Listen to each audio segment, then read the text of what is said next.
Okay, in this section, we're going to take a look at some different functions and specifically work with some piecewise functions. So looking at your notes, here's some of the parent and identity functions that we've dealt with before. You'll see the first one over here is we have the constant function, f of x or y equals b, and b is just some constant value. So we have no change over time or over the domain. Then we have our identity function, or your parent linear function, f of x equals x, which is a slope of 1 up, 1 over, and the y-intercept there at 0. We have our square function, which is a quadratic, f of x equals x squared, creates the parabolic shape there. Our cubic function, f of x equals x cubed. Our square root function, f of x equals the radical x, and our cube root function, f of x equals the cube root of x.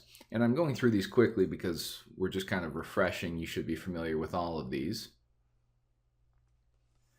The reciprocal function, f of x is 1 over x, and the absolute value, f of x is the absolute value of x. So the reason that having some knowledge of those parent or basic functions is important is because piecewise functions are no more complex than any of those, but they are made up of or composed of various or pieces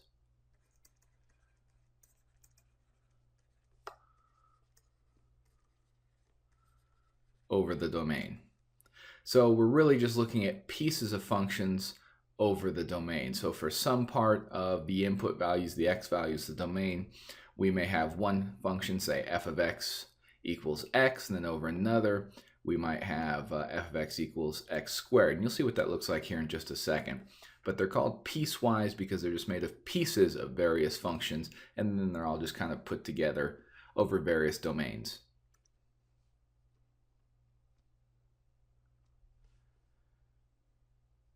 So if we look at this first one, and we're going to graph it here, I have f of x equals x. So that's my parent linear function, and that's only when x is less than 0. And then f of x equals x squared. So our quadratic function, a parabola, anytime x is greater than or equal to 0. So when I begin to graph this, if I want to plot a few points, let me pull this up here just a little bit.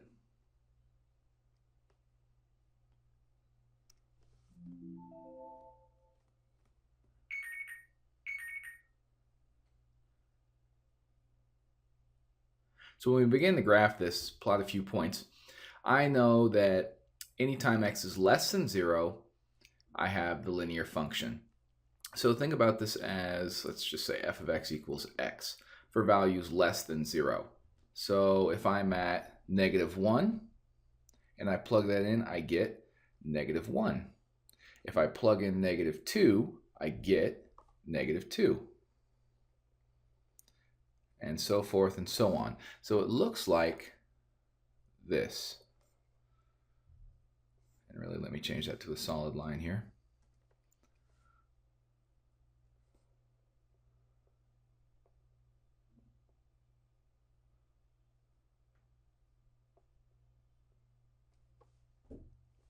And then anytime we have a value greater than or equal to 0, it's going to be equal to x squared. So that's at 0 here. And 1, I plug in 1, square it, I get 1. Plug in 2, I get 4. Plug in 3, I get 9. And so forth. So this one looks something like that. Sorry, I missed that there. And that's my parabola. Let me pull up the calculator just to show you how you would graph these in a calculator. So we go to y equals just like we graph any other. Now think about when you put this in here, I'm going to put it all in one line, and I'm going to give it the function. So I'm going to put x, so I've got my y equals x, and this is only for the part when x, and we hit our second math, which takes you to the test, gives you these symbols, is less than, so that's number 5, when x is less than 0. So this is defining the range of that function. So y sub 1, or y equals x, when x is less than 0. So that will graph, if I were going to just do that, just that part of the function. But I want to add in the other part. So we go back to y equals, and we're going to add the next part. So I put in x squared, and it's equal to x squared only when x, and we go second math again to the test, is greater than or equal to, so that's 4, 0. And I'll plug that in. So that's going to combine these two separate functions. So these two pieces, and you see it looks very similar to my graph. Pretty cool. You can do these on your calculator, but you do have to put them, you have to input them properly. So let's take a look over at this one. Let's try that in our calculator first, and then we'll see what it looks like on the graph. So y sub 1, or f of x, equals 1 over x. There's my rational function. So I'm going to put that in as alpha y equals, put it in as a stacked fraction. You can use parentheses if you'd like. I'm sorry, actually I forgot parentheses. And that is for the domain of x when it is, second math, greater than or equal to -1. I'm going to combine that with, add that with, the absolute value. If you want to find that, that's under math over at number and 1. And sorry, I forgot my parentheses again, so I'll insert them. So that's the absolute value of x for the domain when x is less than .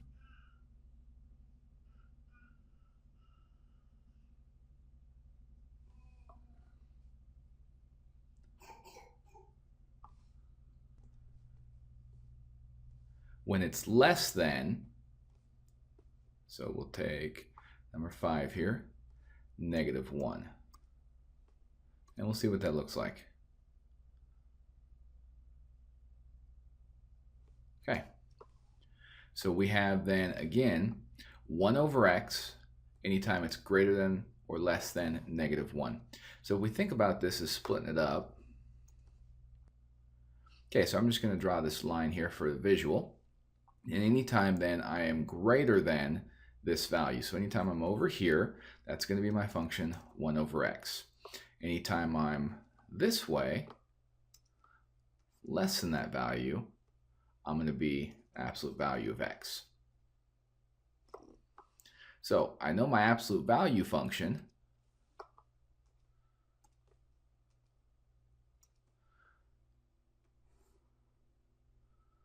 Just looks like that, but it doesn't start until -1. And on the graph, sometimes it's hard, especially on your calculator, it doesn't really show it, but this is less than 1. So this is actually an open circle for that part of the function there, because it doesn't include that. And then when it is greater than or equal to that -1, it would be an enclosed circle on this function. And then we have our rational function over on this side. So whenever you plug that in, when you plug that in, let's say we're at -1. So when I plug in -1, that's going to be at -1. And that would be an enclosed circle. And when I'm at anything greater than that, say at, be careful here, because if you just plug in 0, you end up with 0 in the denominator. So there's a vertical asymptote here right on the axis. So let's plug in something like -1/2. So when I'm at -1/2, I've got 1 over 1/2, which is a quarter. So that's going to be here, and then we just get infinitely close to that asymptote that's on the y-axis. And then when we come out of it, same thing here. It's going to produce that same function there. So we'll pull back up to the calculator to compare, and we see we've got our absolute value function on the left side that starts at -1. I can get rid of this. Okay, let's take a look at another couple examples.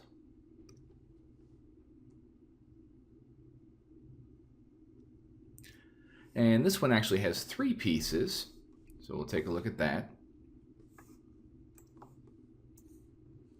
And if I was going to graph this, what I would probably do to start with is, I'm going to call this part blue. I'll do the next one in red, another in green. Is I have x minus 2 anytime x is less than 0. So I'm just going to make a little table of values for this.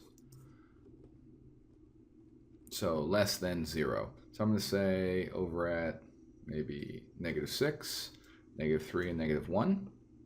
So I'm going to input those. So I have -6 minus 2, so I get -8. -3 minus 2, -5. -1 minus 2, -3. So I just did a quick little data table, and I'm going to go ahead and plot those points. So -6 down to -8, -3, -5,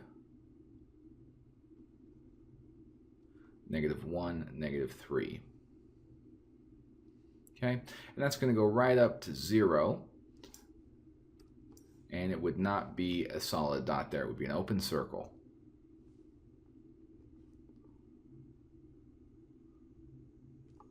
We'll put it right there.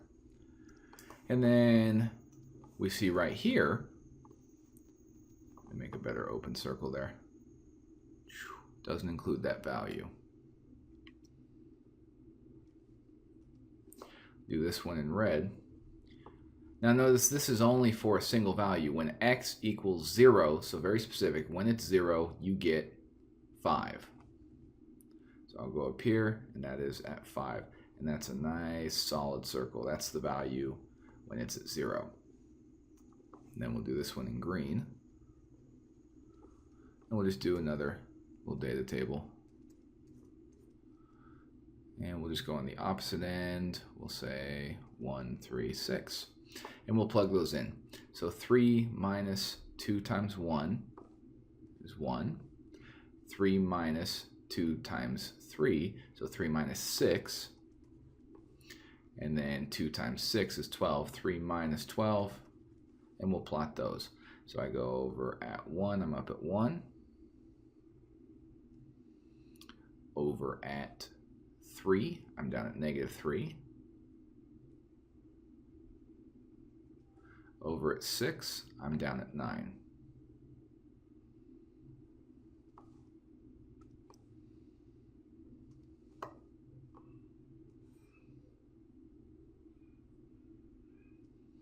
And that one again has an open circle, because that's when it's greater than 0. So it should look like that.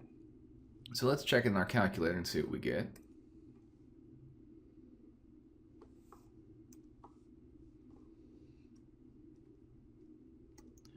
So I pull this up. I'm going to go to y equals. I'll clear out the old one. So I'm going to put in the first function. So y sub 1, or in this case f of x, equals, and it's x minus 2. So it equals x minus 2 over the domain, or when x is, second math, less than 0. I'm going to add to that, or combine it with, y sub 1 equals 5. Sorry, don't forget your parentheses. 5 over the domain when x equals 0. And combine that with 3 minus 2x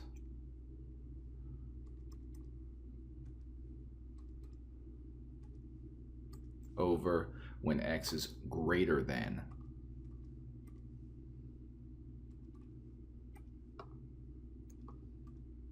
And let's see what that looks like. Okay, and it looks very similar to what we have. Notice here you don't really see the point right up there because it's just a singular point and the pixel gets lost. So you do need to be aware of that when you're looking at a graph. If you went and looked at the table,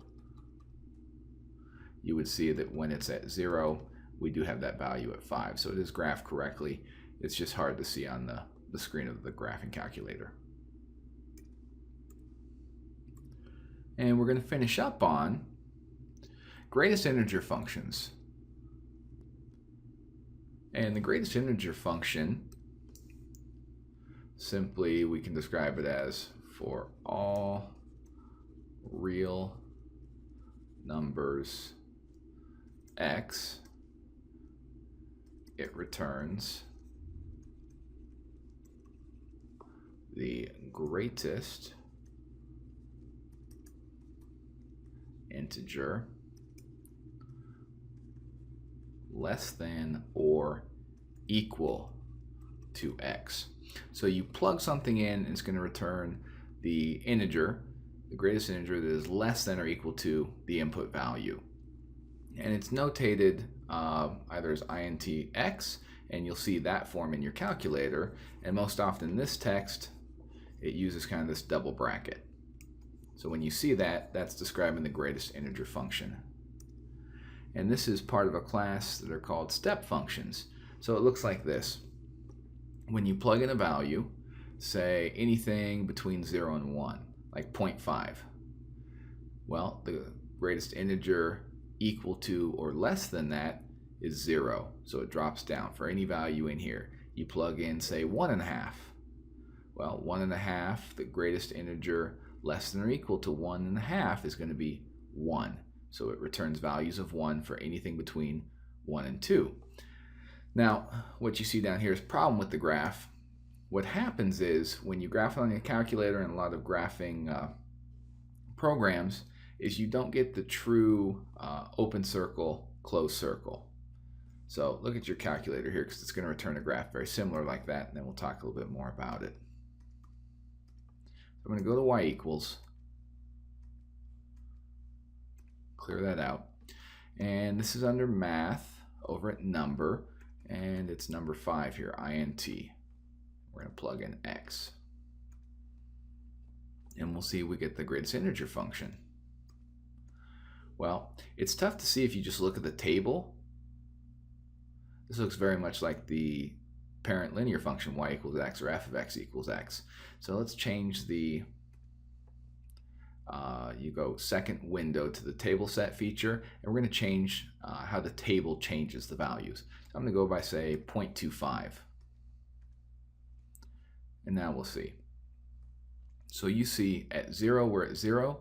0.25, we're still at 0. At half, we're still at 0. At 0.75, we're still at 0. And at 1, we're finally at 1. So what you don't really get on this graph is you should really see, let me do this in blue, a solid circle here because it includes this value. And when you get right here, this is actually an open circle. So I have a solid circle because when I'm at 1, it is equal to 1. And you have an open circle because when you get to 2, it's going to jump up to 2. Solid circle, open. Solid, open. Okay? And we do the same thing back here. The other thing that gets kind of tricky, let's pull up the calculator again and take a look, is when you go negative, remember the negative value actually slips the other way, because -3 is less than -2.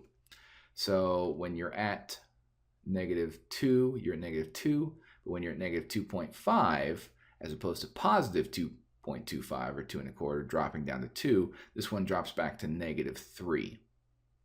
So just something to kind of keep in mind when you're dealing with the negatives. Remember, the scale goes the other way. Think of it as a number line. So same thing here. So when you're at -1, lowest value is -1.